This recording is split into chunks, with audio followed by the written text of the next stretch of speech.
మేనకాదేవి నారదుడితో కలిసి ఒక్కొక్కళ్ళు వస్తున్నారు. అబ్బా వెలిగిపోతున్నాడు, ఆయనేనా మా అల్లుడంది. కాదమ్మా, సూర్యుడు దిక్పాల పిల్ల.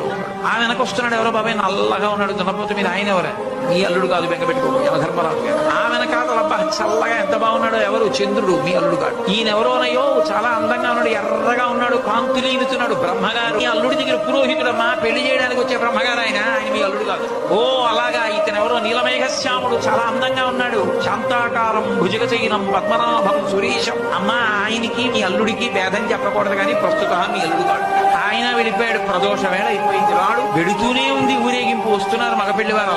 అలా ఆఖరికి ఒక ఆయన వచ్చాడు. చుట్టూ భూత ప్రేత పిశాచాలున్నాయి, ప్రపదగణాలున్నాయి, మధ్యలో దిగంబరంగా తాండవం చేస్తూ వస్తున్నాడు.